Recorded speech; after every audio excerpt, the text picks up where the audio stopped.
오늘은 우리 사도행전 말씀을 같이 새기며 은혜를 나누고자 합니다. 사도행전은 두 번 나누어서 오늘 한번 다음 주 이어서 하게 되겠습니다. 사도행전 2장에 주신 말씀 함께 읽습니다. 오순절날이 이미 이르매 저희가 다 같이 한 곳에 모였더니 호련히 하늘로부터 급하고 강한 바람 같은 소리가 있어 저희 앉은 온 집에 가득하며 불의 혀같이 갈라지는 것이 저희에게 보여 각 사람 위에 임하여 있더니 저희가 다 성령의 충만함을 받고 성령이 말하게 하심을 따라 다른 방언으로 말하기를 시작하니라. 아멘. 사도행전의 1장 첫 부분이 부활의 주님께서 이 땅에 부활하신 채로 40일 동안을 머무셨습니다.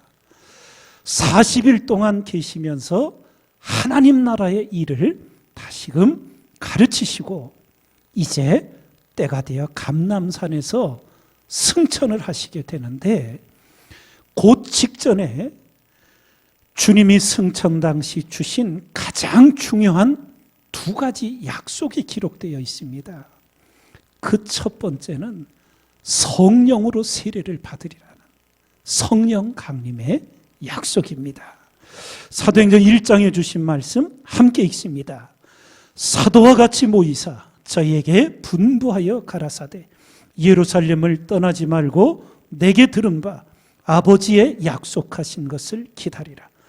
요한은 물로 세례를 베풀었으나 너희는 몇 날이 못되어 성령으로 세례를 받으리라 하셨느니라. 오직 성령이 너희에게 임하시면 너희가 권능을 받고 예루살렘과 온 유대와 사마리아와 땅 끝까지 이르러 내 증인이 되리라 하시니라. 예. 부활 승천하시는 예수님께서 첫 번째 주신 가장 중요한 약속이 이제 보혜사 성령을 보내주시겠다는 거였어요. 그래서 예루살렘을 떠나지 말고 아버지의 약속하신 이 성령을 기다리라고. 그래서 승천을 배웅한 제자들이 흩어지지를 않고 마가의 집 다락방에 모이게 된 겁니다. 그래서 거기서 약 7일간 기도에 전념하게 됩니다. 목사님, 사도행전 아무리 그 1장을 여러 번 읽어봤어도 7일간이라는 표현은 안 나오는데요. 예. 왜 목사님 7일간 기도했다고 얘기를 합니까? 여러분, 기록이 안 됐어도 성경 전체의 앞뒤를 우리가 살펴보면 기간이 나오는 경우가 있어요.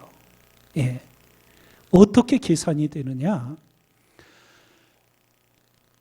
6월절부터 오순절 성령 강림이 이루어지는 그 기간이 50일이에요.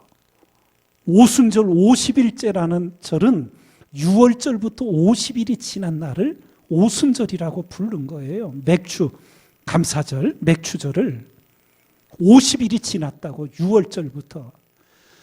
그러면 예수님께서 6월절 전날 십자가에 못 박히시게 된 거예요.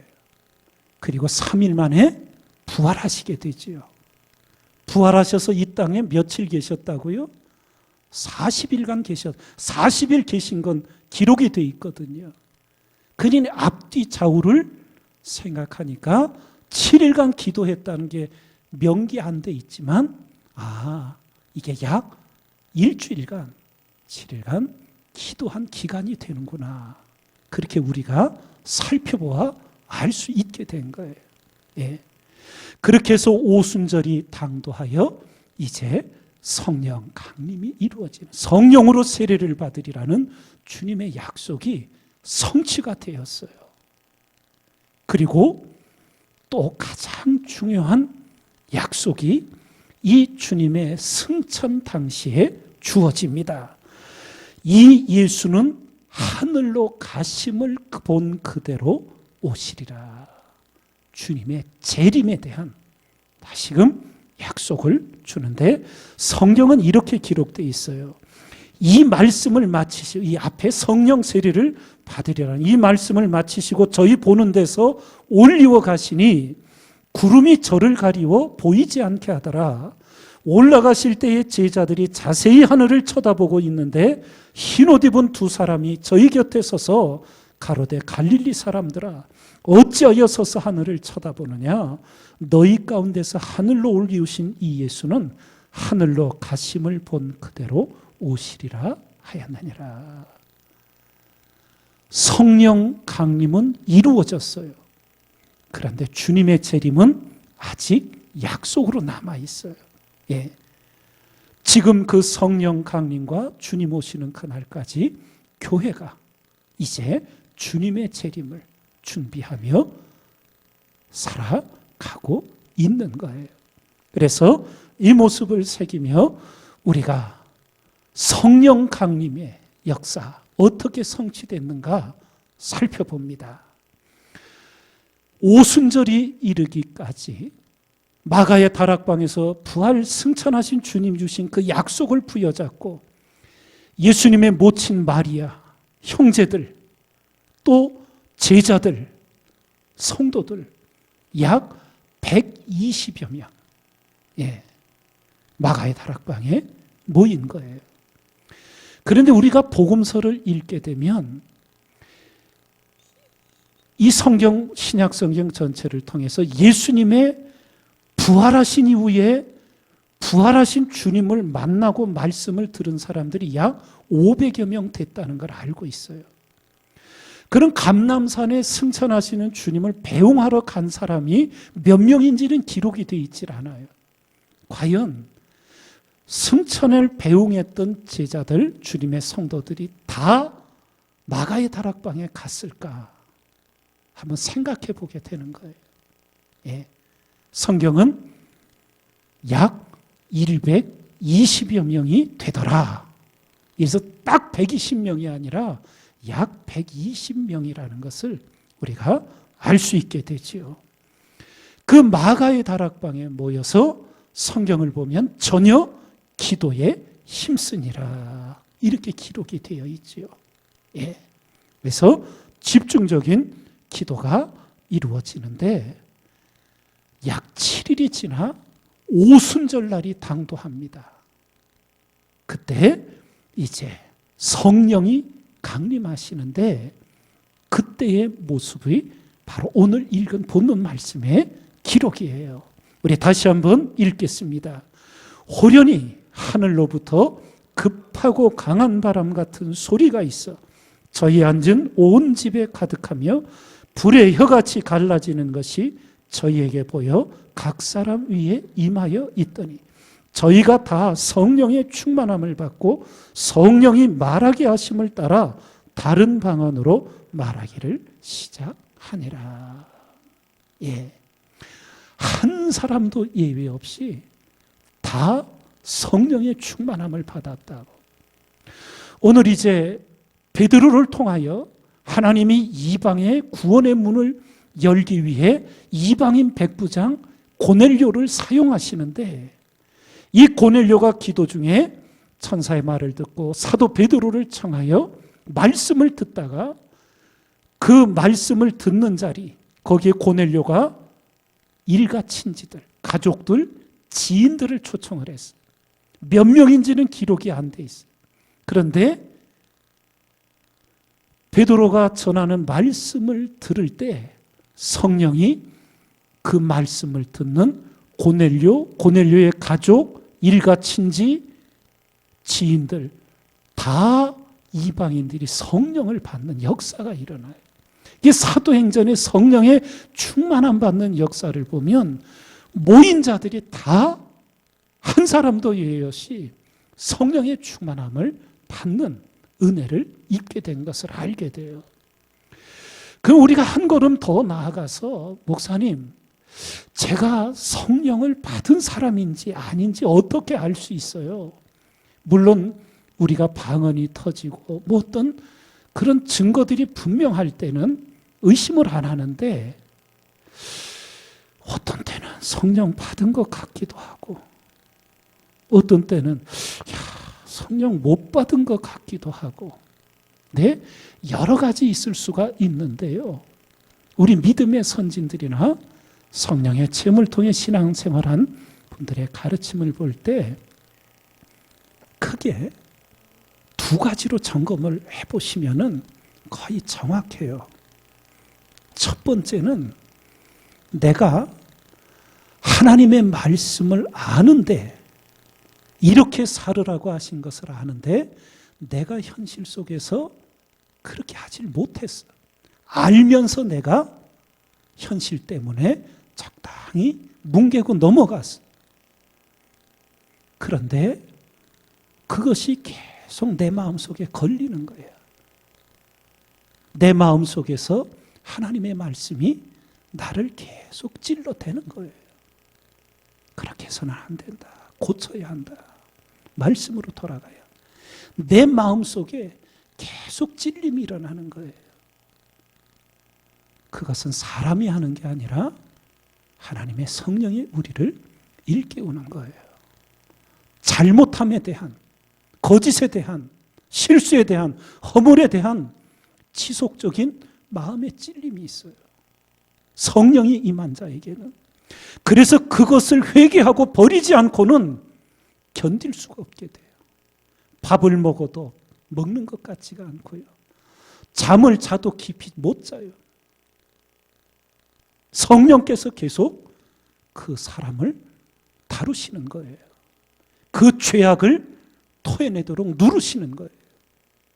성령이 거하는 사람에게는 그런 역사가 있게 돼요. 내가 어떤 거짓을 행했는데, 거짓말을 했는데 뭐 사람이 다 그러고 사는 거지 뭐.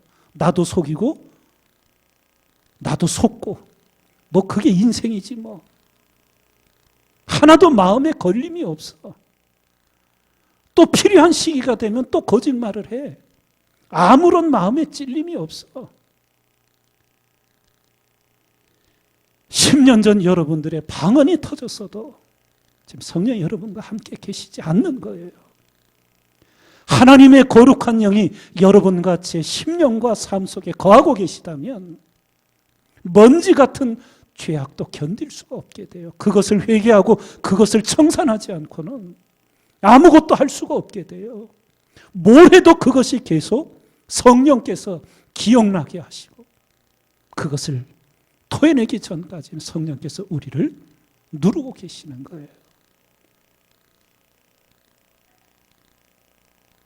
경험하신 분들이 많이 계실 거예요. 성령이 계시는 거예요, 지금. 성령 받았는지 안 받았는지. 예.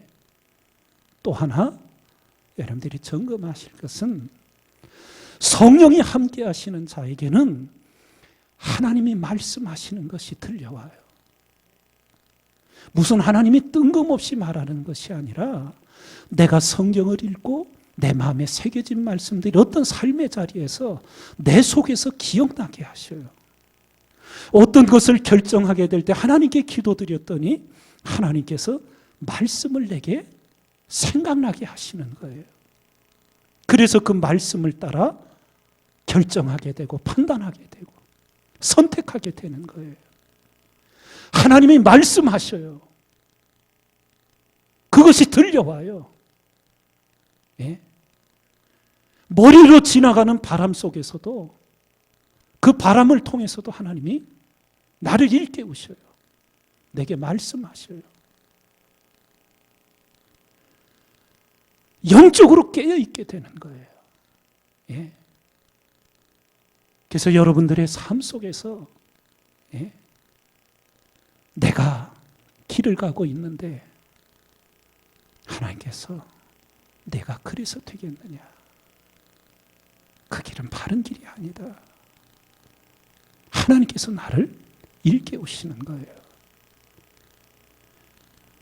성령께서 함께 하시는 자에게 그런 은혜를 베풀어 주시는 거예요. 그래서 우리를 하나님의 사람으로 이끌어 주시는 역사인데 너희가 믿을 때에 성령을 받았느냐? 믿는 자에게는 성령이 역사하게 되어 있고요. 예. 구하는 자에게 성령을 주시지 않겠느냐? 오히려 주님께서 반문하시는 거예요. 자녀가 떡을 달라면 돌을 줄 애비가 어디 있고 생선을 달라면 뱀을 줄 애비가 어디 있느냐? 하물며 너희 천부께서 구하는 자에게 성령을 주시지 않겠느냐? 성령이 역사하는데 내가 거듭거듭 성령을 거역하는 거예요. 성령이 말씀하시는데 안 들어요. 그러면 성경은 뭐라고 가르치십니까? 성령께서 그 사람 속에서 근심하신다. 그러다가 거듭거듭 성령이 일깨우시고 찔림을 주시는데 돌이키질 않아. 계속 그 죄악의 길을 걸어가. 그러면 결국은 어떤 일이 벌어져요? 성령께서 그 사람을 떠나가셔요. 참담한 일이 벌어지는데 정작 본인 자신은 어떻게 돼요? 성령이 계시는 줄 알아요. 사울왕이 그러했잖아요. 사울왕이 왕의 기름을 받을 때 성령의 감동으로 예언했어요. 성령이 충만했어요.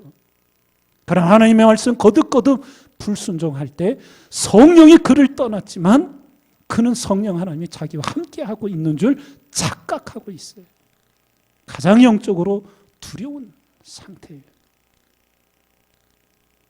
여러분과 제가 어떤 영적 상태에 있는지 하나님 앞에 나의 지금의 영적 현주소를 겸손히 묻고 정직히 은혜를 구하여 성령 충만한 그리스도인의 삶, 늘 강조해 드렸듯이 어제 성령 충만한데 안주하지 말고 오늘의 성령 충만함으로 믿음의 삶을 사는 여러분과 제가 돼야 될 줄 믿습니다. 성령 충만한 초대교회 성도들, 그들의 신앙의 삶의 모습이 어떠했는가? 사도행전 2장에 기록되어 있지요. 우리 함께 읽습니다. 사람마다 두려워하는데 사도들로 인하여 기사와 표적이 많이 나타나니 믿는 사람이 다 함께 있어 모든 물건을 서로 통용하고 또 재산과 소유를 팔아 각 사람의 필요를 따라 나눠주고 날마다 마음을 같이하여 성전에 모이기를 힘쓰고 집에서 떡을 떼며 기쁨과 순전한 마음으로 음식을 먹고 하나님을 찬미하며 또 온 백성에게 칭송을 받으니 주께서 구원받는 사람을 날마다 더하게 하시니라. 예, 우리 감리교 기초를 놓은 요한 웨슬레 목사님이 교훈을 준 중에 이런 교훈이 있어요. 사람에게서 가장 늦게 회개되는 게 전때다. 돈주머니. 그게 사람에게서 제일 회개가 늦은 데가 거기라. 예. 성령 충만한 초대교회 성도들에게 일어난 여러 신앙의 역사들이 있는데 그 중에 하나가 자기 재산을 자기 것이라 하는 사람이 없는 거예요. 그것을 함께 나누고, 이건 성령 하나님이 하시지 않고는 되어질 수가 없는 일이에요. 예. 자, 이런 가운데 이제 하나님께서 사도행전 속에서 유대인의 구원을 위한 사도로 베드로를 세우시고 이방인의 구원을 위한 사도로 바울을 회심시켜 쓰시게 됩니다. 그래서 오늘은 유대인의 구원을 위한 사도로 부름받은 베드로의 사역, 구원 사역을 살펴보고 다음 주에는 이제 바울의 구원 사역을 우리가 살펴볼 겁니다. 유대인의 구원을 위한 사도 베드로가 세움을 받게 되는데 우리가 복음서에 보듯 베드로는 늦대는 사람의 전형이었잖아요. 예. 앞에서는 덤벙대지만 잘 늦대는 사람. 예.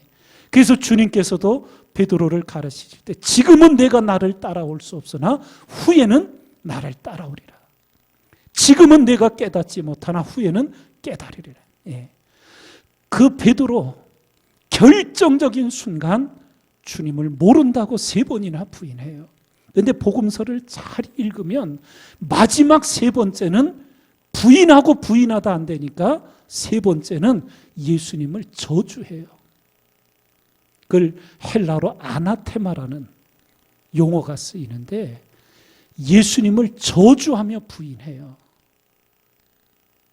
이거는 정말 부인하는 중에도 가장 악한 부인이었어요. 누구보다도 베드로 자신이 잘 알아요. 그러나 누가복음에 자세히 보면 그 3번째 부인을 한 순간 끌려가는 주님께서 베드로를 돌아보셨다고. 성경은 자세히 기록되어 있지 않지만 아마 베드로의 눈과 주님의 눈이 마주쳤으리라 상상을 해보아요. 그리고는 베드로가 밖으로 뛰쳐나가 오늘 밤 내가 탁울기 전에 3번 나를 부인하리라 하심이 생각나서 심히 통곡하니라. 예.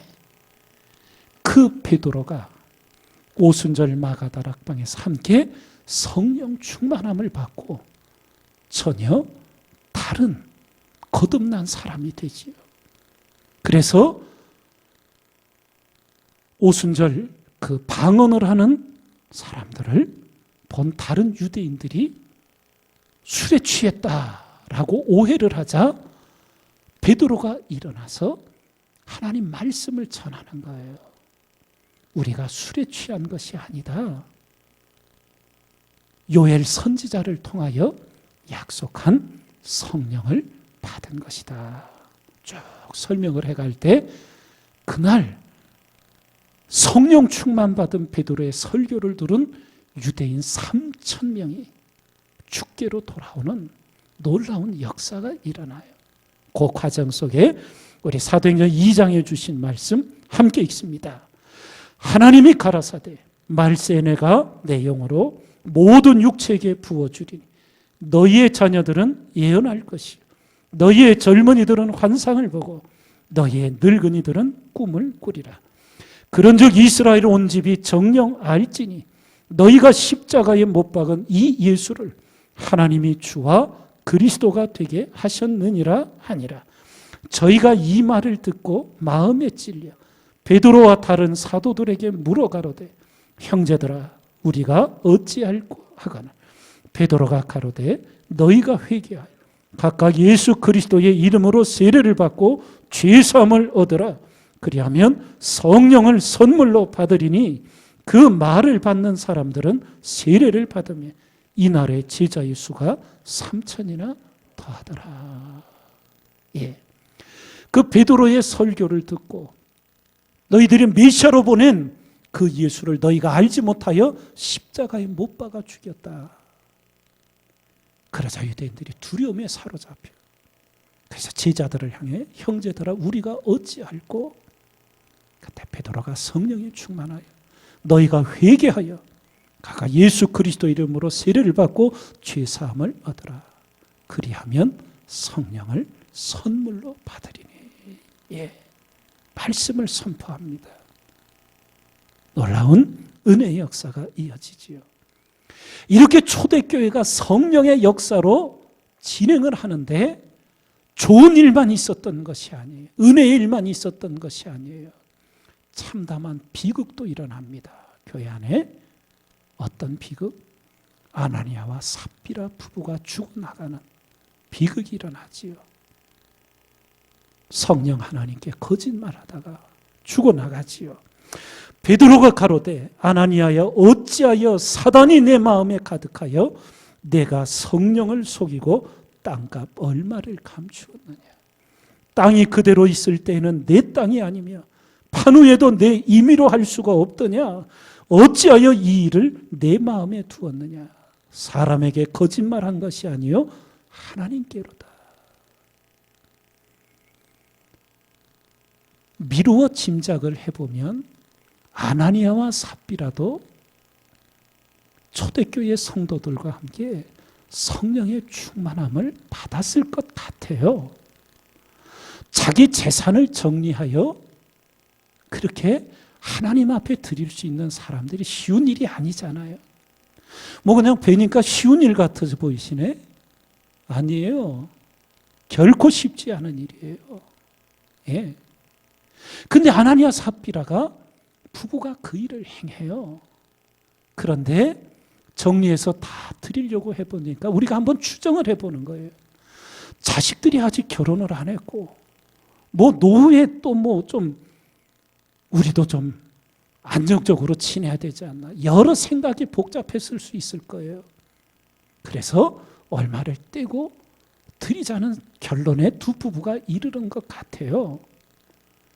그럼 하나님이 다 드리지 않았다고 괘씸죄로 죽이셨을까요? 성경을 자세히 읽으면 그렇지 않아요. 속인 거예요. 재산을 정리했는데 50%면 50%, 30%면 30% 드린다고 하면 되잖아요. 근데 그게 전부라고. 얼마를 감추고는 거짓을 하는 거예요. 그러면은 그렇게 부부끼리 얘기를 하고 하다가 드리기로 한 금액만 갖고 교회로 향하다가 성령께서 분명히 말씀하셨으리라고 생각이 돼요. 아나니아야, 내가 지금 그렇게 하는 것은 다른 것이 아니다. 전부가 아니면 어떠냐? 절반을 드려도 귀한 것 아니냐? 그런데 사도 베드로 앞에서 사도 베드로가 영적으로 하나님이 알게 하신 거지요. 그게 땅값 전부가 아니라는 것은. 근데 와서는 전부라고 얘기를 하니까 이제 베드로가 확인을 하는 거지요. 이게 전부라고 거짓을 하는 거예요.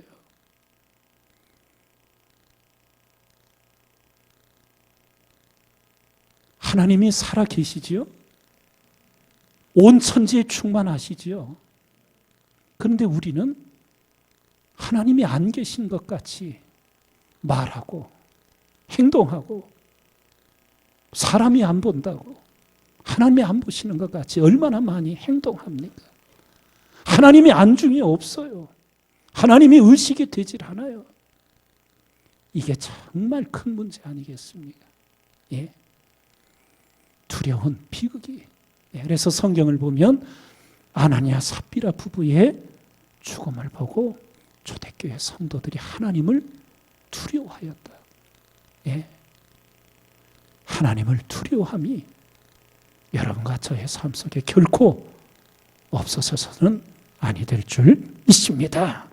이런 가운데 우리가 오늘 가장 중요하게 기억해야 될 사도 베드로를 통한 역사가 일어나는데, 바울의 회심을 하나님이 사도행전 9장에 역사하시면서 사도행전 10장에 베드로를 통하여 이방인 백부장 고넬료와 그 가족들에게 성령을 내리시는 역사가 일어나요. 이방인 구원의 문이 열리는데 이 사건이 가장 중요한 의미를 갖는 것은 기독교가 유대 땅에 갇혀 있다가 이 역사를 통하여 유대 밖으로 세계로 나가는 시발점이 되게 하셔요. 근데 그때 한 중요한 환상이 베드로에게 보이지요. 하늘로부터 큰 보자기가 내려오는데 거기에는 율법에 따라 부정한 음식이 담겨 있었어요. 제가 아주 구체적으로 표현해 보면 장어, 돼지 족발 먹을 수 있어 없어요? 장어 먹을 수 있어요 없어요? 율법에 부정한 음식들이야. 이런 것들이 보자기에 담겨서 내려와서 하늘로부터 음성이 들리기를 베드로야 일어나 잡아 먹으라. 그 베드로가 하나님 어려서부터 그것은 부정한 음식으로 가르쳐줘 제가 먹지 않았습니다. 근데 음성이 들려오기를 하나님이 깨끗게 하신 것을 내가 속되다 하지 말라. 그러고는 환상에서 깨어나요. 도대체 하나님이 이 환상이 무슨 뜻인가 고민할 때 여빠로부터 예. 고넬료가 보낸 사람들이 당도하여 여차여차 얘기를 듣는데 성령께서 베드로에게 말씀하시는 거예요. 두려워 말고 그 사람들을 따라가라. 하나님이 보내신 역사 속에 이루어지지요. 예. 그것이 이제 사도행전 10장에 기록이 되어 있는데, 이제 가장 중요한 성령 강림이 이방인들 최초로 이제 역사하게 되는 거예요. 그 사도행전 10장 44절에서 46절 함께 읽습니다. 베드로가 이 말을 할 때에 성령이 말씀 듣는 모든 사람에게 내려오시니 베드로와 함께 온 할례받은 신자들이 이방인들에게도 성령 부어주심을 인하여 놀라니 이는 방언을 말하며 하나님 높임을 들음이라라. 이래서 이방인 최초의 성령 강림의 역사가 고넬료를 통하여 하나님 역사하시고는 유대를 넘어 온 세계에 하나님 구원의 문이 활짝 열리는 통로로 이 이방인 백부장 고넬료의 가정을 사용하시게 돼요. 그러면서 바울을 예비하시고 이제 이방 지역에 복음이 전하여지는 역사를 바울을 통하여 하나님이 진행을 하시게 되는데, 그 내용은 다음 주 우리가 함께 살펴보도록 하겠습니다. 오늘 앞부분에서 여러분과 제가 일생의 신앙의 삶을 살아가며 기억해야 할 말씀, 새겨야 할 말씀 몇 가지 함께 새깁니다. 함께 읽습니다. 사도행전 1장 8절. 오직 성령이 너희에게 임하시면 너희가 권능을 받고 예루살렘과 온 유대와 사마리아와 땅끝까지 이르러 내 증인이 되리라 하시니라. 예. 제가 앞부분에 내가 성령을 받은 사람인가 아닌가 점검할 수 있는 두 가지를 말씀드렸어요. 내가 죄를 행할 때 성령 하나님이 우리를 계속 찌르신다. 그 죄를 버리도록, 회개하도록 역사하신다. 그리고 성령이 임재한 사람에게는 모든 삶의 자리에서 하나님이 우리로 말씀을 기억나게 하시고 생각나게 하시면서 우리에게 말씀하신다고. 그 음성이 들려온다고. 하나님이 내 속에 말씀하시는 것이 들려온다고. 성령이 거하는 사람. 또 한 가지 내가 성령 충만한 사람인가 아닌가 점검할 수 있는 게 오늘 이 사도행전 1장 8절을 통해서 알 수 있게 돼요. 뭐냐? 성령이 역사하는 사람, 성령이 충만한 사람은 선교의 얘기만 나오면 관심이 있어질까요? 없어질까요? 있어지게 돼 있는 거예요.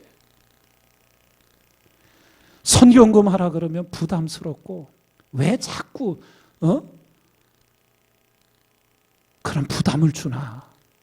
그렇게 되지를 않아요. 성령이 임한 사람에게는 땅끝까지 이르러 예수 그리스도의 증인이 되는. 그래서 늘 선교의 빚진 자의 심령이 되고, 내가 더 선교에 앞서지 못하고 헌신하지 못함이 늘 부끄럽고 죄송스럽고 회개가 터져 나오고, 언제 아멘 하실 거야? 아멘 해야 끝나는데. 네. 성령이 임한 사람에게는 그런 증거들이 나타나는 거예요. 선교가 지금 막히고 있다. 네. 복음 전하는 자들이 잡혔다. 죽었다. 이게 남의 얘기가 아니라 가슴을 치며 통회하게 되고 안타까워하게 되고, 성령이 그 속에 계실 때 예, 증거가 되는 거예요. 예. 사도행전 2장 17절 함께 읽습니다. 하나님이 가라사대 말세 내가 내 영으로 모든 육체에게 부어주리니 너희의 자녀들은 예언할 것이, 너희의 젊은이들은 환상을 보고 너희의 늙은이들은 꿈을 꾸리라. 성령이 역사할 때 예언이 있고 환상이 있고 꿈을 가진 그리스도인이 되는 거예요. 사도행전 2장 38절 39절.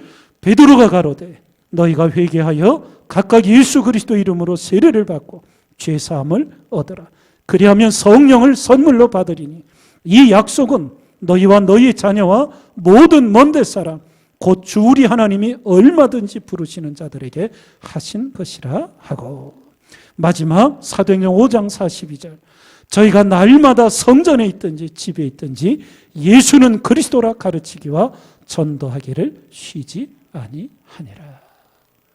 성령 충만한 초대교회의 모습들, 바로 우리 교회의 모습이 되고 여러분과 저의 신앙이 되기를 주님의 이름으로 축원을 드립니다.